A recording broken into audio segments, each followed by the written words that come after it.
Bonjour à tous, bienvenue dans le 13h de RTI1, bienvenue dans le grand journal du dimanche. Un complexe hôtelier flambant neuf vient de sortir de terre à Abidjan, Marcory, un bâtiment d'une dizaine d'étages pour 180 chambres qui fait la fierté du gouvernement. Avec ses 400 emplois directs garantis, le complexe aura coûté quelques 25 milliards de francs CFA et c'est le Premier ministre en personne qui y était hier samedi pour son ouverture officielle. Le gouvernement américain vient d'accorder un appui à la Côte d'Ivoire à hauteur de 80 millions de dollars, environ 50 milliards de francs CFA dans le cadre du financement du programme REV de l'organisation non gouvernementale Save the Children. Toutes les précisions à suivre dans moins de 5 minutes avec Éric Goré. Alors que la période de dépôt des candidatures pour les élections législatives et locales du 29 décembre prochain au Tchad doit s'ouvrir dans une semaine, une partie de l'opposition annonce officiellement qu'elle boycottera le scrutin. Ils avaient demandé la révision du fichier du découpage électoral, mais estiment ne pas avoir été entendus. Depuis seulement quelques jours est née l'association des Sénats d'Afrique et c'est Kandia Camara qui en est la toute première présidente. Une idée concrétisée seulement cette semaine à Yamoussoukro lors du tout premier colloque international des Sénats d'Afrique qui a ainsi permis d'instituer une synergie d'action entre les différents Sénats du continent. Ces chambres de parlement qui restent confrontées à des défis majeurs sur le continent africain, de la nécessité d'assumer leur rôle de contre-pouvoir à la complémentarité avec les assemblées nationales, en passant par la qualité de représentativité de collectivités. Ces jeunes institutions se doivent d'inscrire leur fonctionnement dans un élan d'efficacité et de proactivité. Ce 13 octobre, le Dimanche Magazine s'intéresse à ce colloque des Sénats qui vient de s'achever. Pourquoi a-t-il été organisé? Les objectifs ont-ils été atteints? Bref, quel est le bilan de cette rencontre internationale? Et c'est le professeur Vali Sidibé, président du comité scientifique, qui répondra à ces questions. Bonjour, professeur. Bonjour, monsieur. Bienvenue sur notre plateau. Merci. Professeur, alors, c'est terminé. Vous êtes satisfait? Très satisfait. Très satisfait. Très satisfait. Alors, vous allez nous expliquer pourquoi vous êtes autant satisfait tout à l'heure, dans une demi-heure seulement. À tout à l'heure, professeur. À tout à l'heure. L'avenue Hôtel-Appartement. Magnifique. C'est un complexe hôtelier de grand luxe avec près de 200 chambres sur un R+10. Allez le voir. C'est à Biétry, à Marcory. Le Premier ministre, lui, s'y est rendu déjà. C'était hier samedi, ouvrant officiellement l'établissement, non sans féliciter le promoteur pour cet investissement de qualité qui contribuera à davantage faire la fierté de la Côte d'Ivoire. On va y revenir dans quelques instants seulement avant la fin de ce journal. Notre reporter Léon Brou-Kwame s'active encore sur ce document.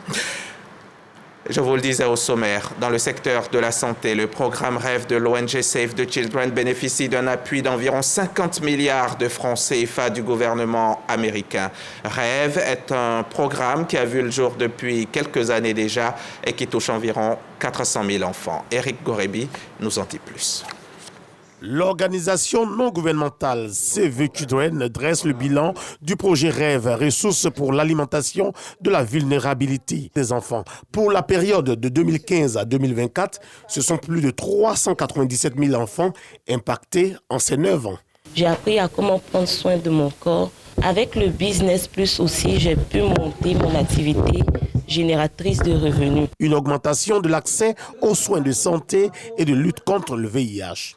Le traitement antirétroviraux a également eu toute sa place dans ce processus sanitaire. Avec ce projet qui a duré 9 ans, on a pu avoir un impact extraordinaire sur les vies des plus vulnérables, les orphelins et les jeunes femmes qui maintenant sont devenus des acteurs extraordinaires avec un investissement de plus de 80 millions de dollars de peuple américain pour le peuple ivoirien.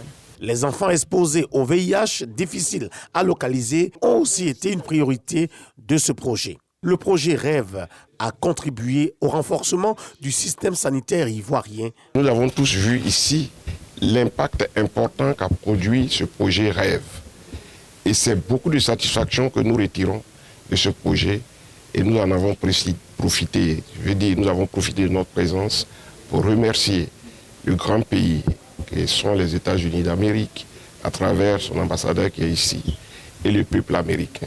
Financé par l'USAID, le projet REV a aussi contribué au renforcement économique de 16 000 OEV, de 650 ménages, de plus de 80 000 adolescents, entre autres. On reste à la page santé de ce journal. Et l'actualité, vous le savez, c'est Octobre Rose, cette campagne annuelle mondiale de communication destinée à sensibiliser les femmes au dépistage du cancer du sein et à récolter des fonds pour la recherche. À Agboville, dans l'Agnébi-Tiassa, Eugène Atoubé était récemment au sein du centre hospitalier régional où il a assisté à la journée de dépistage du cancer du sein, une campagne qui s'est faite en présence du ministre de la Santé. Au pupitre devant le ministre Pierre Dimba, en charge de la santé et les femmes venues de diverses localités de la région de l'Agnébi-Tiassa, la directrice du Centre national d'oncologie médicale et de radiothérapie Alassane Ouattara, Senrao, rappelle sur un ton persuasif que le cancer du sein peut se guérir. Et en Côte d'Ivoire, cela est possible, ajoute-t-elle. Cet établissement sanitaire de renom et de référence, orgueil et fierté de la Côte d'Ivoire, en est le témoignage éloquent. Les femmes ont compris la nécessité de venir pour les palpations, les examens physiques, les examens cliniques. Le cancer du sein peut se guérir quand il est découvert tôt et quand il est correctement traité. D'où l'intérêt pour la population de faire son dépistage. Octobre Rose, campagne d'information des populations et de sensibilisation au dépistage du cancer du sein, s'inscrit dans cette dynamique, avec écho retentissant à Agboville, au CHR de cette localité. Sur place, l'occasion a été donnée aux femmes de se faire dépister grâce à 2 unités mobiles déployées au sein de l'établissement sanitaire. Le ministre de la Santé, de l'Hygiène publique et de la couverture maladie universelle rappelle les efforts faits par son département sous l'impulsion du président de la République Alassane Ouattara et le niveau actuel des établissements sanitaires de Côte d'Ivoire, remarquable par leur offre de soins. L'exemple du CHR d'Agboville qui dispose aujourd'hui de services dédiés à la prévention et au dépistage du cancer du sein. Nous avons le service de gynéco dont le sous-service est la CEPON, où chaque femme qui vient après accouchement ou qui vient dans le service, avec le système intégré de nos activités, passe par ce service et nous procédons au dépistage. Lorsque nous constatons que ces femmes souffrent de cette pathologie, bien évidemment, nous les orientons vers des services spécialisés afin que la prise en charge se fasse très précocement pour une guérison rapide. Nous nous rendons compte que lorsque le cancer est détecté précocement, on a un taux de guérison de 9 cas sur 10. C'est exceptionnel, c'est conforme aux standards internationaux. Et voilà pourquoi la stratégie aujourd'hui, c'est donc de procéder à la sensibilisation, parce que le dépistage précoce est crucial pour la guérison du cancer. Les praticiens conseillent aux femmes ayant entre 20 et 45 ans de se faire dépister une fois dans l'année, non sans oublier l'autopalpation au moins 2 fois dans le mois, devant un miroir. À partir de 45 ans, la mammographie s'impose. Dans l'un ou l'autre des cas, le cancer du sein peut être guéri quand il est dépisté tôt. On va passer à un tout autre sujet. En Côte d'Ivoire, les conseillers municipaux bénéficient désormais d'une carte professionnelle, une carte dûment délivrée par l'Office national de l'état civil et de l'identification. Et cette semaine, l'ONESI a procédé à la distribution des toutes premières cartes aux mairies des différentes communes du district d'Abidjan. Serge Coléa était sur place à la Direction générale de la décentralisation et du développement durable. Témoignage. Lancée il y a 5 mois, l'opération d'établissement et de délivrance de la carte de service des élus locaux et de la carte professionnelle est désormais une réalité concrète. Les maires des 13 communes du district d'Abidjan ouvrent la phase de distribution. Pour le docteur Fidel Yapi, responsable de la Direction générale de la décentralisation et du développement local, c'est une initiative qui va renforcer la gestion dans les collectivités locales. Il n'y a que les acteurs de la décentralisation qui ne disposaient pas d'une carte homogène. Chaque élu faisait comme il pouvait pour pouvoir fournir des cartes à ses agents. Cette fois-ci, le ministre a demandé qu'on uniformise toutes les cartes. Donc, elle est unique pour les élus, unique également pour le personnel des collectivités. Partenaire technique de l'opération, l'ONESI situe les enjeux de cette opération. C'est une carte professionnelle qui concerne tous les élus et c'est une carte aussi qui permet à la DGDDL d'identifier effectivement le nombre du personnel des collectivités locales. Donc nous sommes vraiment dans la continuité de la politique d'identification, de sécurisation des titres et d'authentification des données à caractère personnel. L'opération d'établissement et de distribution va s'étendre à toutes les collectivités territoriales de la Côte d'Ivoire. Une délégation de parlementaires ivoiriens a effectué récemment une visite d'imprégnation au Royaume du Maroc. Ces députés et sénateurs ont eu des séances de travail avec la Chambre des représentants, avec les acteurs politiques, administratifs, mais aussi de la société civile. Les échanges ont porté essentiellement sur le programme Partenariat Gouvernement Ouvert, un programme qui prône la gestion transparente et l'efficacité d'action dans les affaires publiques. Depuis le Maroc, les précisions de Moussa Konaté. Des députés et sénateurs ivoiriens à Rabat. La délégation conduite par le président de la commission d'évaluation des politiques publiques de l'Assemblée nationale échange avec le président de la Chambre des représentants du Maroc. Au cœur de la rencontre, le partenariat gouvernement ouvert, un programme dont la mise en application offre un nouveau mode de gestion des affaires publiques. Ce programme parle d'une nouvelle gouvernance de nos assemblées. Il faut mettre dans la gouvernance la transparence, la redevabilité, la digitalisation et surtout la participation citoyenne. Il faut passer de la démocratie représentative à une démocratie participative. Et c'est ce que nous avons compris dans cette grande mission. Pendant 3 jours, la délégation de parlementaires ivoiriens s'est entretenue avec plusieurs acteurs politiques, administratifs et de la société civile du Maroc. Le but est d'acquérir des expériences. Ce qui est le plus important, ce sont les perspectives. Et nous nous donnons le temps, avec l'appui de nos 2 chambres et de nos 2 présidents, d'ici décembre, de sortir un plan réaliste, percutant, intéressant pour que ce plan soit adopté et que effectivement les populations puissent savoir que notre Parlement est ouvert avec des idées novatrices, avec des nouvelles façons de travailler. L'Assemblée nationale et le Sénat de Côte d'Ivoire se sont dotés d'une commission d'évaluation des politiques publiques en 2022, avec comme mission veiller à l'efficacité de l'action publique. Une délégation d'investisseurs sud-africains est à Abidjan depuis quelques jours. Ils sont venus tenter de promouvoir les investissements entre la Côte d'Ivoire et l'Afrique du Sud. Là, ils sont en prospection, tenter donc d'identifier les niches de collaboration dans le secteur des ressources animales et halieutiques. Les précisions de Jean-Michel Kouadio, Léon Brokwame, Alassane Samassi. 26, c'est le nombre de personnes qui composent la délégation sud-africaine en provenance de Cape Town pour la Côte d'Ivoire.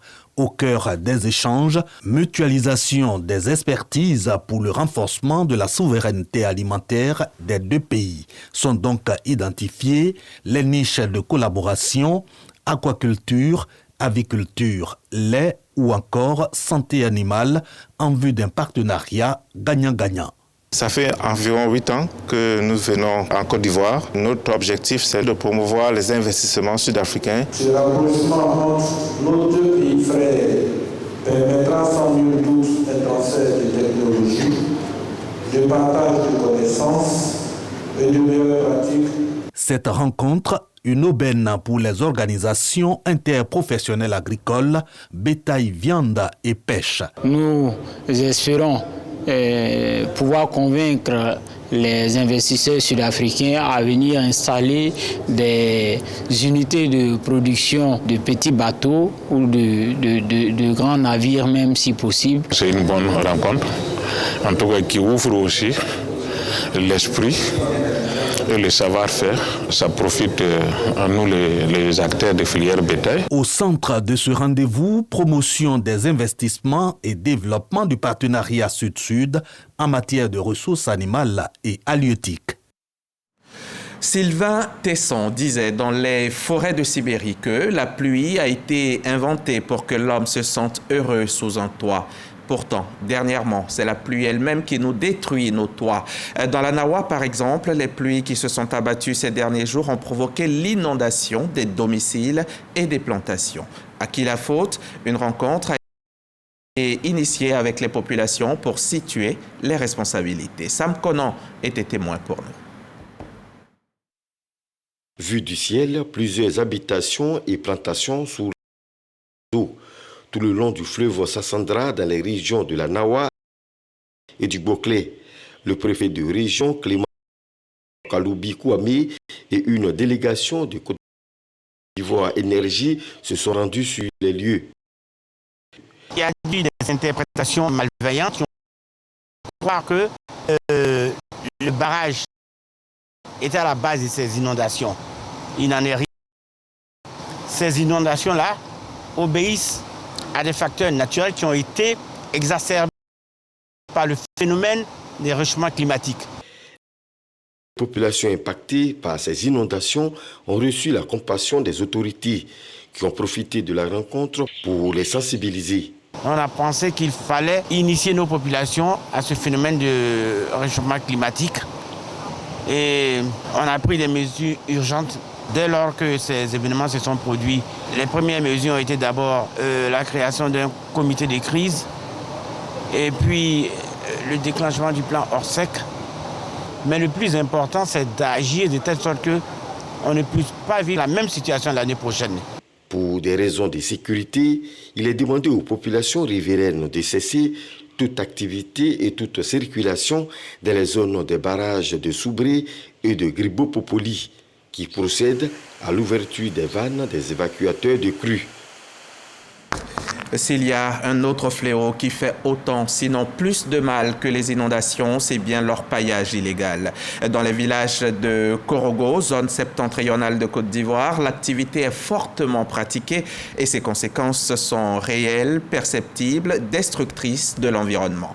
La sécurité des populations et la sécurité alimentaire y sont aussi menacées. Il faut se lever, il faut agir. Le préfet de la région du Poro vient donc de prendre son bâton de pèlerin pour tenter de mettre fin à cette activité illégale.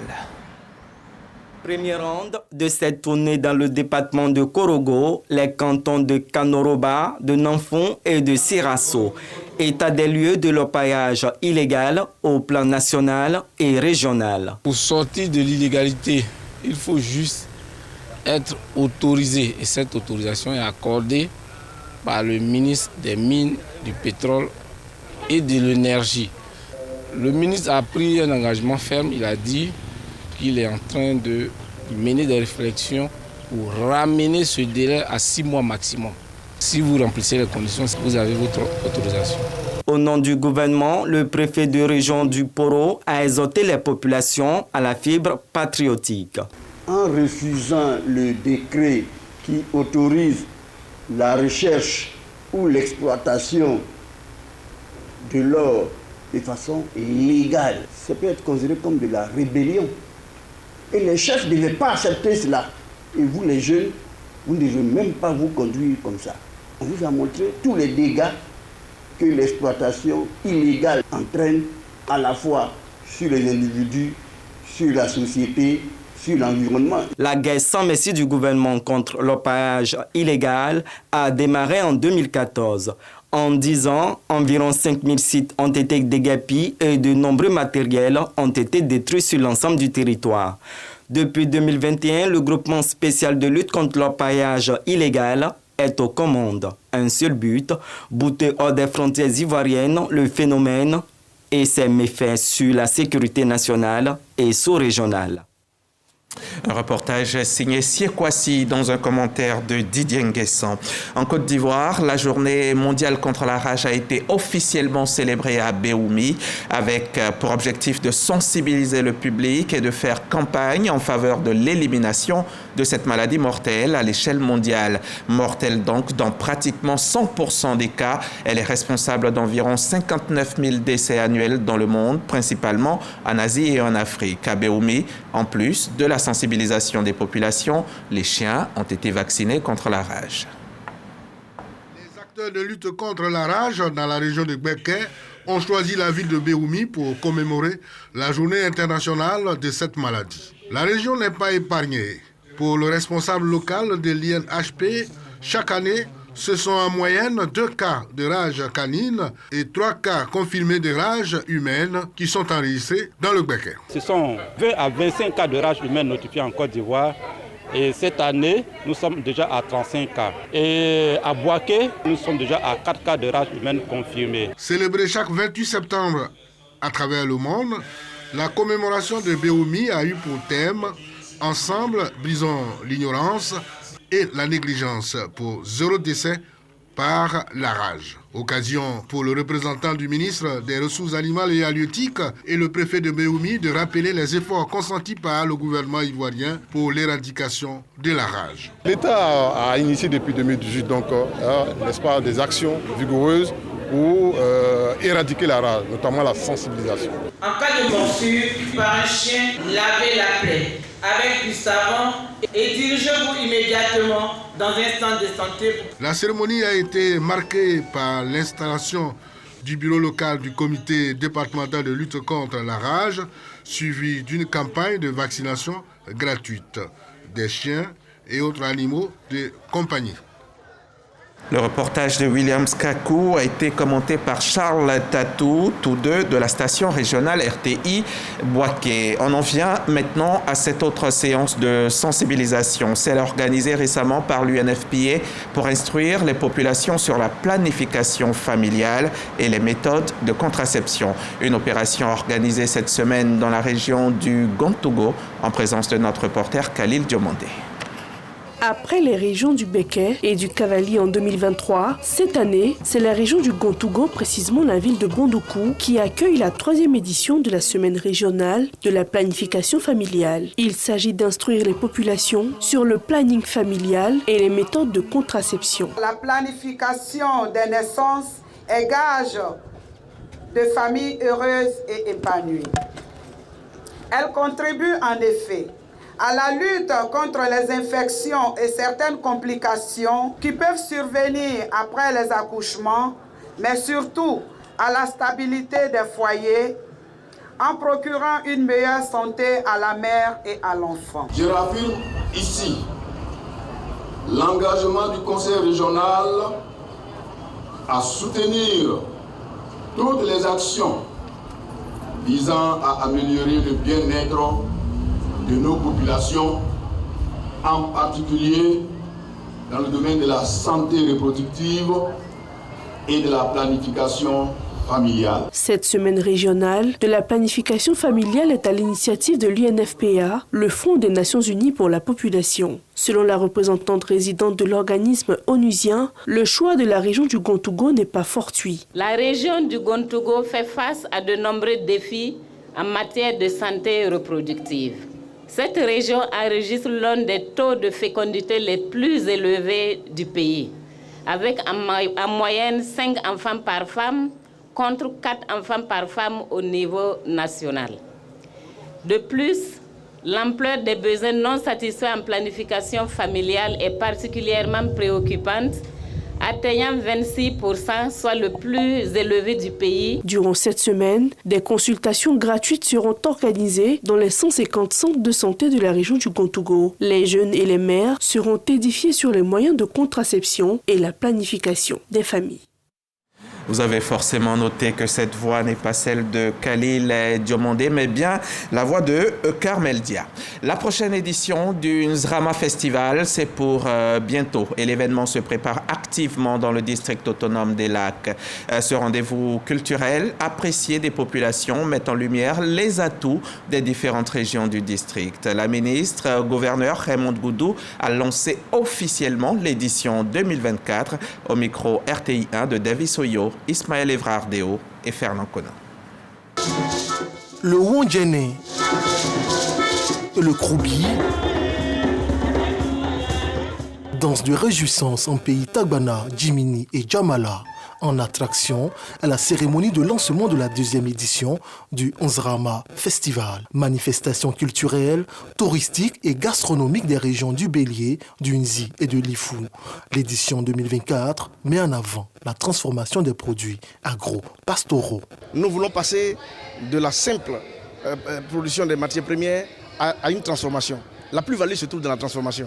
Et c'est à ce prix-là que nos producteurs pourront ressentir les effets de leur investissement, de leur dur labeur dans le changement de leur quotidien. Au-delà de l'aspect festif, Nzrama Festival se veut également un canal de promotion des alliances interethniques, d'où le choix de la région du Humboldt comme invité. En ce qui nous concerne, c'est la confirmation d'une amitié, d'une fraternité qui a traversé certes des moments où la joie et la peine ont cohabité, mais qui n'a jamais connu de doute, tant ce qui nous sous-tend est bâti sur le socle des biens et liens ancestraux qui nous unissent. Chez Vie ouvrière, le district autonome des Lacs, la ministre-gouverneure Raymond Goudou Kofi situe les motivations de cet événement.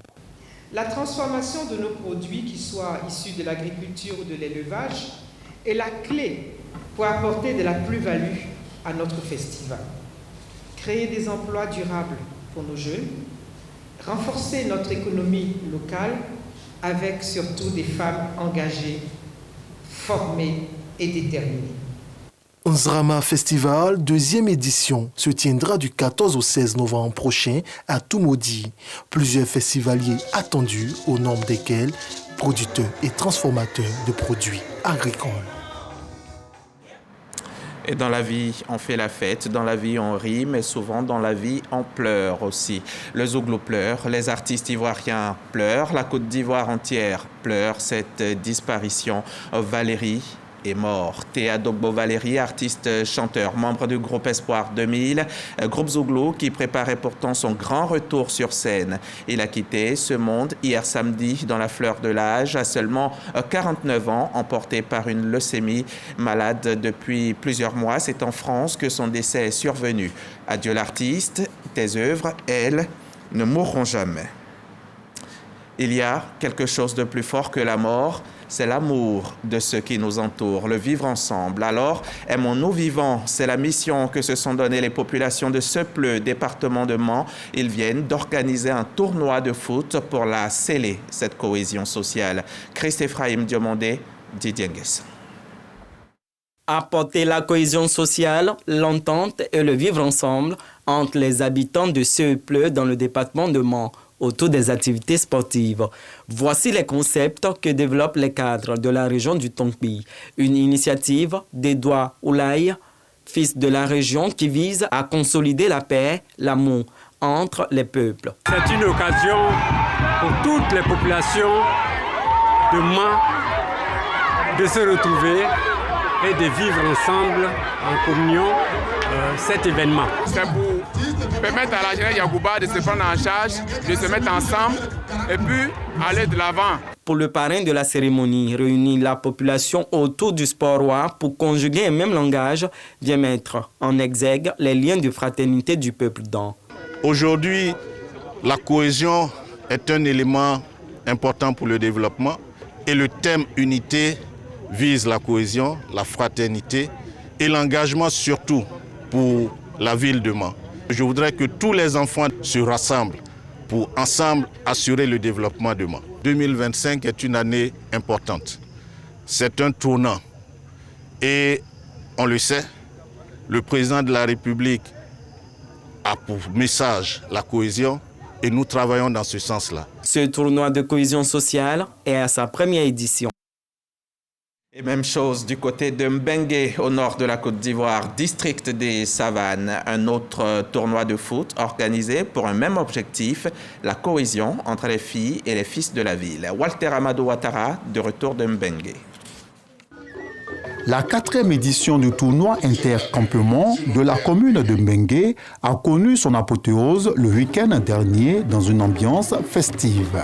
C'est le terrain du village de Sandrié qui a abrité cette finale. C'est une initiative de Soro Mamadou, cadre de la région du Poro.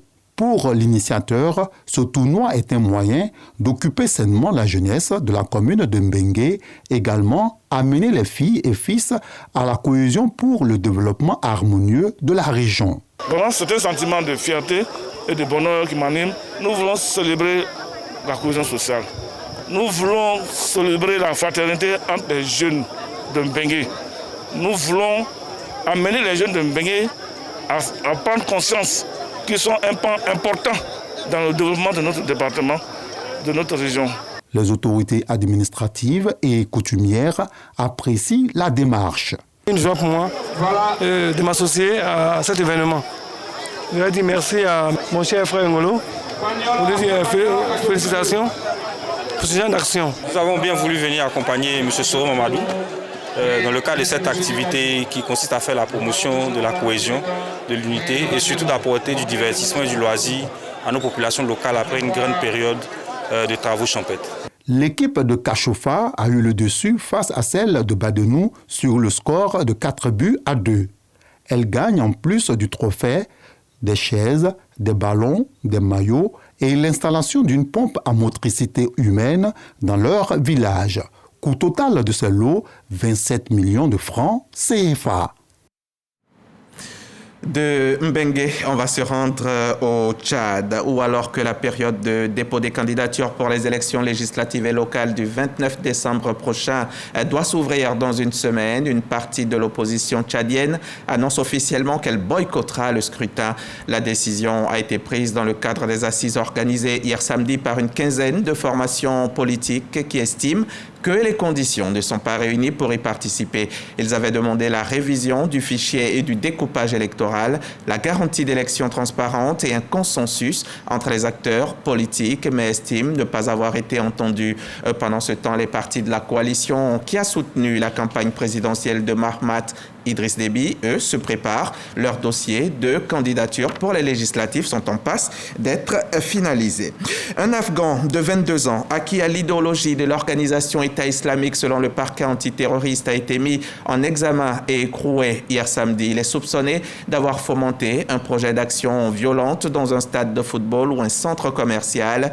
Le jeune homme a été interpellé avec 2 autres mardi 8 octobre en Haute-Garonne par les enquêteurs de la Direction générale de la sécurité intérieure, appuyé par le RAID. Là, nous sommes en France.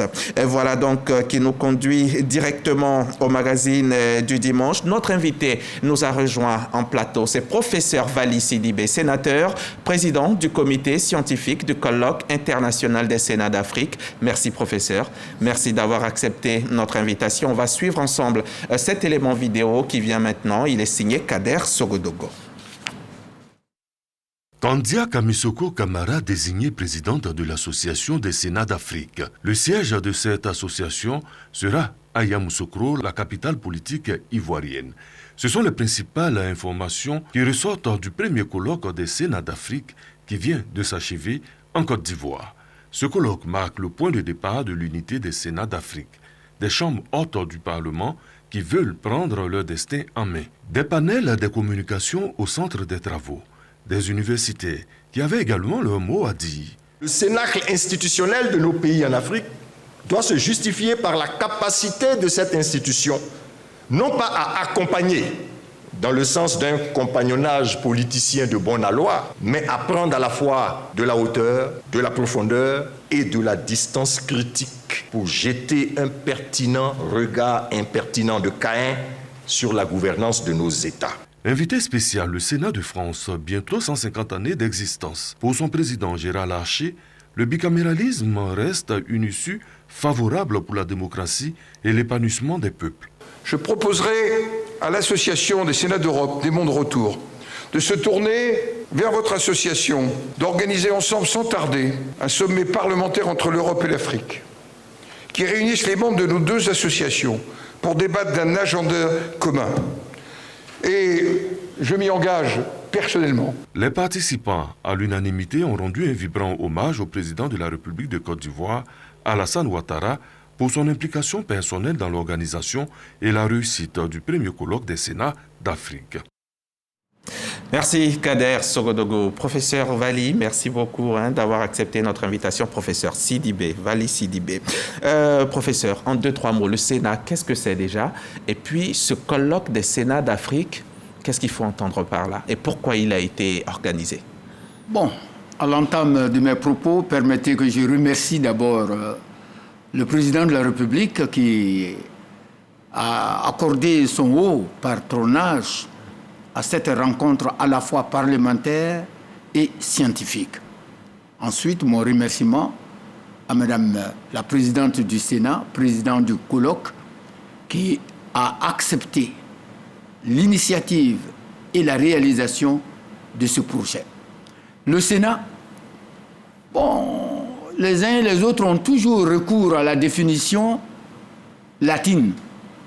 Senatus, qui veut dire, n'est-ce pas, conseil des anciens.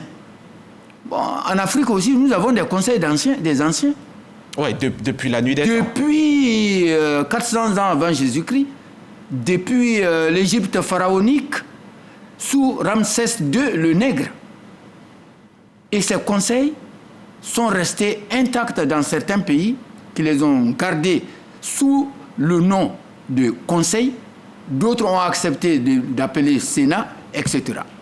Et le Sénat, donc, est un cénacle de vieillards blanchis sous le harnais, pétris de sagesse, de science, de savoir, de savoir-faire et de savoir-être, et gardien de l'éthique et de l'esthétique de la société. Est-ce que ça veut dire qu'il faut être un ancien pour y être? Ça me rappelle cette formule qui dit que quand un député vieillit, il devient sénateur. Vous l'avez déjà entendu, celle-là? Absolument, absolument. C'est des étapes à franchir. Et comme dirait le vieillard Amadou Ampateba, le sénateur ou encore le vieillard qui est à la maison et qui ne travaille pas, c'est qu'il a quelqu'un qui travaille pour lui.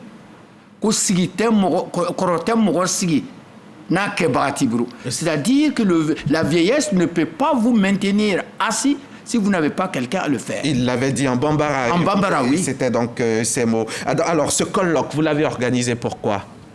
Évidemment, le colloque avait pour objectif fondamental d'offrir aux citoyens lambda une bonne lisibilité et une bonne visibilité des Sénats.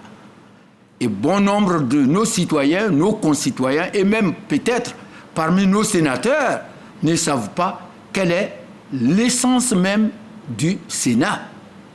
Et quand nous allons vers certains, mais vous faites quoi? Comme le dit couramment l'Ivoirien. Alors, vous faites quoi, juste au Sénat? Eh bien, le sénateur est d'abord quelqu'un qui réfléchit et qui pondère généralement les tensions sociales, et parce qu'il est sachant, et parce qu'il est pétri de science, parce qu'il est en même temps sage, il est diseur de vérité.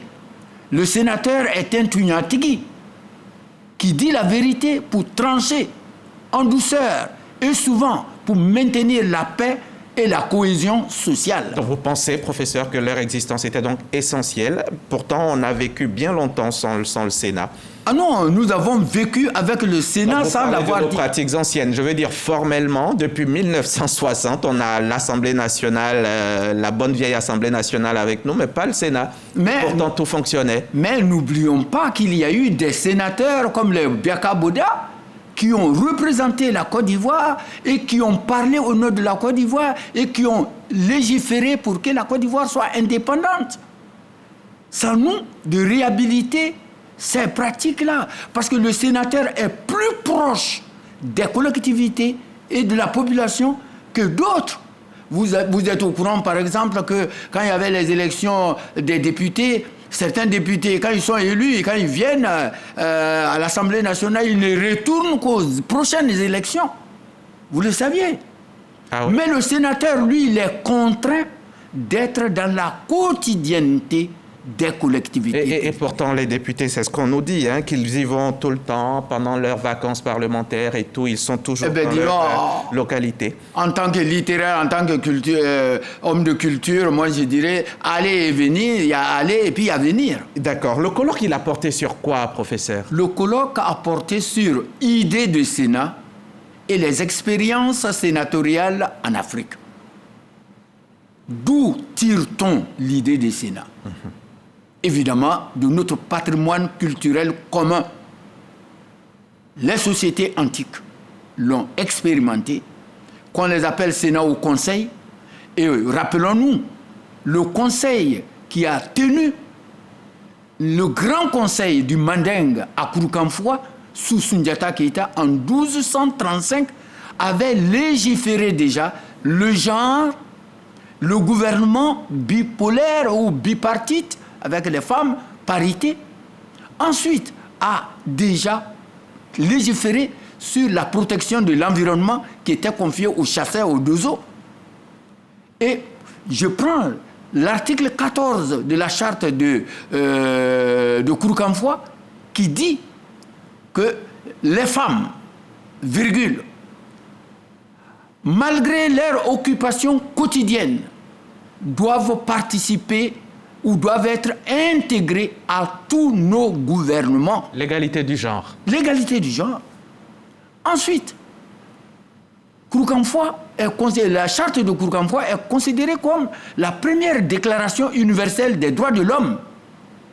Nul n'a le droit, un article dit, nul n'a le droit d'ôter la vie à un autre.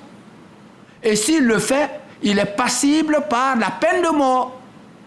La Déclaration universelle des droits de l'homme. C'est ça. L'environnement. Vous le savez, peut-être que dans le paysage nordiste, par exemple, aucun citoyen n'avait le droit de couper un arbre karité ou un arbre néré. Le karité qui est le symbole de la maternité, le néré qui est le symbole de la lumière, de la connaissance et en même temps de la science. Parce que le néré peut tuer comme le néré peut faire vivre.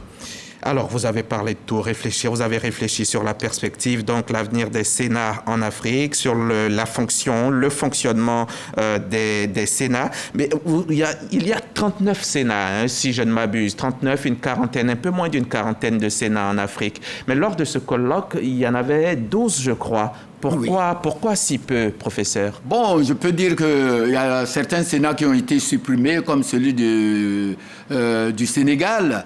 Bon, ça fait que nous nous retrouvons à peu près avec une vingtaine, 29 ou 28 en principe. D'accord. Mais nous avons eu 12 Sénats sur le plateau parce que nous sommes dans le mois d'octobre qui est le mois en réalité des rentrées parlementaires, des rentrées parlementaires et des sessions budgétaires. D'accord. Alors pourquoi vous l'avez organisé à cette période-là? Eh bien, nous l'avons organisé à cette période-là parce que nous-mêmes nous avions des contraintes.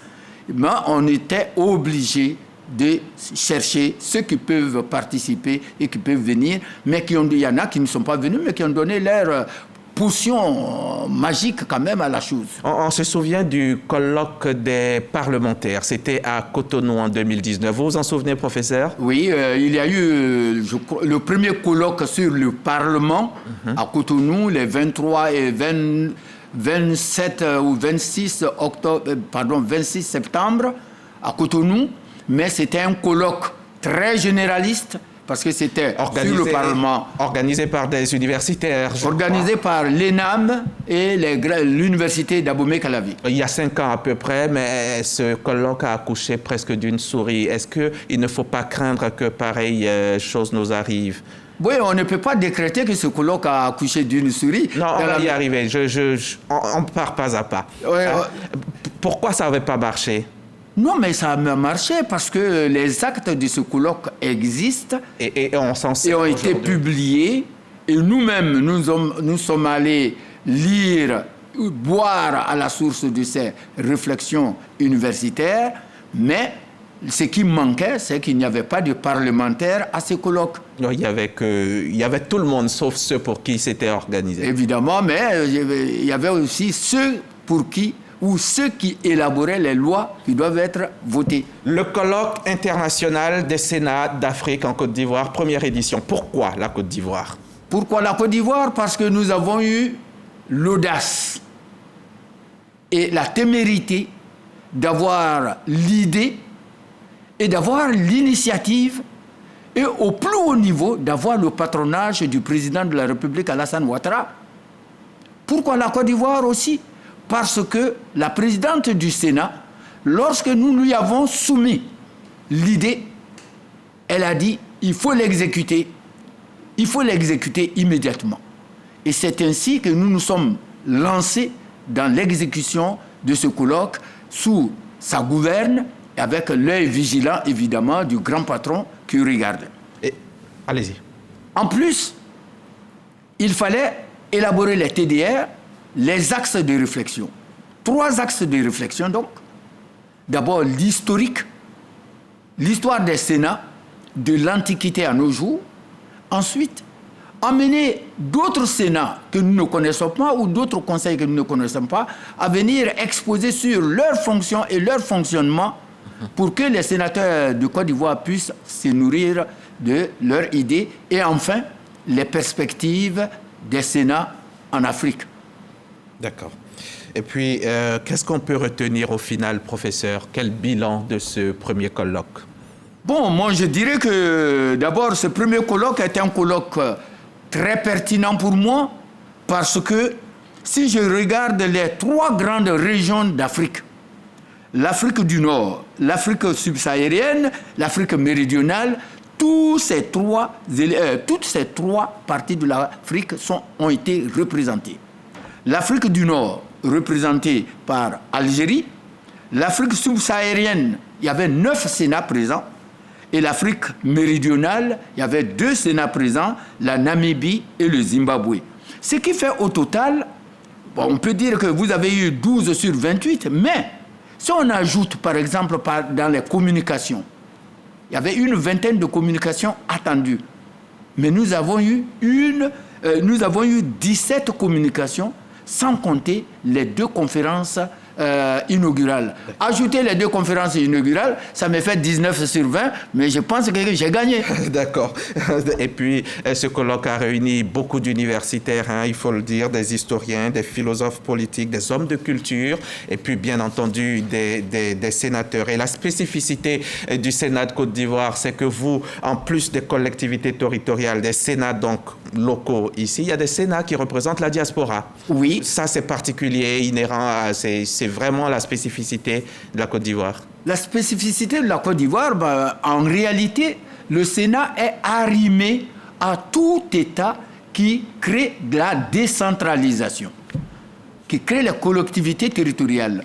Et la spécificité de la Côte d'Ivoire, c'est que non seulement le Sénat représente les collectivités territoriales, mais aussi les Ivoiriens établis hors de Côte d'Ivoire. Hors de Côte d'Ivoire. Parce que, il faut le reconnaître, et nous tous on le sait.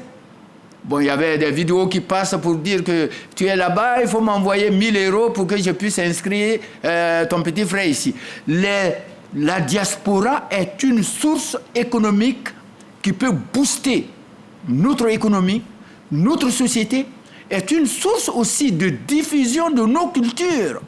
Si vous êtes à Paris, par exemple, quand il y a les baptêmes, c'est la culture ivoirienne qui s'exporte. C'est cela. Merci. Merci, professeur. Et il faut dire que l'une de vos activités à venir, c'est bien sûr le forum de cette diaspora-là, justement, et c'est prévu pour le mois prochain. Évidemment, si je ne m'abuse, je pense que le Sénat de Côte d'Ivoire va encore remplir en organisant le forum des diasporas. La diaspora. Merci, professeur. Professeur Vali Sidibé, vous êtes sénateur, président du comité scientifique du colloque international des Sénats d'Afrique qui vient de se tenir à Abidjan. Le temps qui nous a imparti est tellement peu, ça passe vite avec vous et ça passe vite. Merci d'être venu nous en faire un petit bilan de ce colloque et toutes nos félicitations à la présidente du Sénat, Kandia Camara, pour sa désignation à la tête de l'association des Sénats d'Afrique. Bien de choses à vous. Merci bien. Bon dimanche. Merci. Bon retour. Je vous le disais à l'entame de cette édition, un complexe hôtelier flambant neuf vient de sortir de terre à Abidjan-Marcory. Un bâtiment d'une dizaine d'étages pour 180 chambres qui fait la fierté du gouvernement. C'est Robert Mambébegré, le Premier ministre, qui y était hier samedi pour l'ouverture officielle. Voici le nouvel établissement qui vient s'ajouter à l'offre ivoirienne de réceptifs hôteliers. Ce joyau architectural de la gamme des hôtels-appartements allie élégance et luxe pour offrir plus de 50 chambres et 70 appartements pour une capacité d'accueil globale de 180 visiteurs. Au sein de l'établissement aussi, restaurants, bars, salles de réunion et autres commodités sportives notamment. C'est le fruit d'un investissement privé. Le design, l'architecture et l'ambiance ont été pensés pour allier modernité, fonctionnalité de art de vivre, faisant de cet endroit bien plus qu'un lieu de séjour, mais une véritable expérience. Cependant, notre ambition dépasse la seule création d'un hôtel. L'avenue Hotel Apartments est un projet qui s'inscrit dans notre vision de développement local. Contribuer à promouvoir la destination Côte d'Ivoire, avis partagé par le ministre du Tourisme, pour qui ce complexe hôtelier incarne la vision de la stratégie Sublime Côte d'Ivoire. Siandou Fofana indique que l'établissement valorise les talents locaux et intègre les ressources du terroir dans ses services et prestations, révélant ainsi le tourisme comme force de soutien aux richesses humaines et culturelles.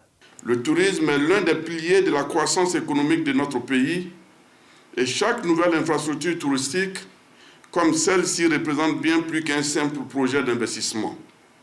C'est une opportunité pour créer des emplois, pour participer à l'essor des territoires, pour améliorer l'expérience des visiteurs, mais surtout pour renforcer l'image positive de notre pays à l'international à travers une offre hôtelière de qualité. Cette promotion de la destination Côte d'Ivoire, pas seulement la raison de la mobilisation du chef de gouvernement.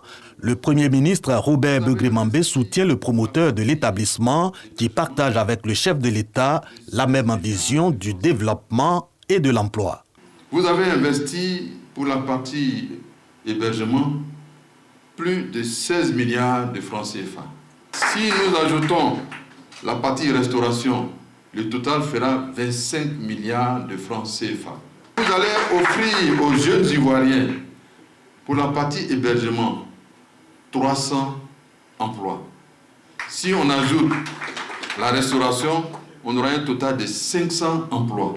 Je voudrais vous demander de servir ici ce qu'il y a de plus beau, c'est l'hospitalité des Ivoiriens, le sérieux des Ivoiriens. Parce que quand on commence, tant qu'on n'a pas fini, on ne s'arrête pas. Voici la Côte d'Ivoire. Et de dire l'engagement du gouvernement à accompagner les investisseurs, le Premier ministre explique qu'en 2025, le secteur du tourisme devrait pouvoir contribuer à l'économie nationale pour 11% du produit intérieur brut. Merci de nous avoir suivis et on se donne rendez-vous demain, lundi, 20h.